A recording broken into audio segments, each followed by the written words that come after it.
আসসালামু আলাইকুম বন্ধুরা, আজকে খুব সকাল সকাল রেডি হয়ে গিয়েছিলাম ইলাম বাজার। আর কেন গিয়েছিলাম তো সেটা তোমাদেরকে বলছি, ভিডিওটা শেষ পর্যন্ত দেখো।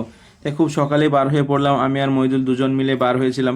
তো কিছু দূর আসার পরে বাইকে পেট্রোল ছিল না, তাই হিজুলি পেট্রোল পাম্প থেকে বাইকের জন্য তেল নিয়ে নিলাম কিছুটা।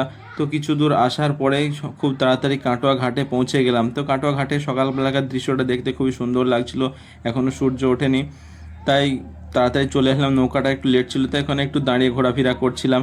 তো নৌকা আসতেই আবার নৌকায় উঠে পড়লাম। তা কাটোয়া রেল গেটে এসে এমন কোনো দিন নেই যে ভাই ওখানে জ্যামে পড়তে হয় না, জ্যাম হবেই হবে ওখানে। তো কিছুক্ষণ জ্যামে আটকে থাকার পরে কাটোয়া পার করে এসে সকালবেলায় কিছু খেয়ে আসিনি, তাই হালকা করে টিফিন করে নিলাম, যেহেতু দুজনেরই খিদে লেগেছিল। তো ওখানে খাওয়া দাওয়া কমপ্লিট করার পর আবার বার হয়ে পড়লাম। তো কিছু দূর আসার পরেই আমরা চলে আসলাম নতুন হাট ব্রিজের ওখানে। তো ফ্রেন্ডস, চারিদিকে সবুজ গাছপালা, আর দেখতে দেখতে চলে আসলাম নতুন হাট ব্রিজে। তো নতুন হাট ব্রিজ থেকে যে শিবতলা বোলপুর রাস্তাটা খুবই সুন্দর ছিল, তাই খুব তাড়াতাড়ি চলে আসলাম শিবতলার মোড়ে। তো শিবতলা মোড়ে ওখানে ঘুগনি মুড়ি খেয়ে নিলাম। আর ঘুগনি মুড়ি খেতে কার কার ভালো লাগে কমেন্টে জানাওয়া, যারা গাড়ি লাইনে আছে তাদের তো খুব ফেভারিট খাবার এটা।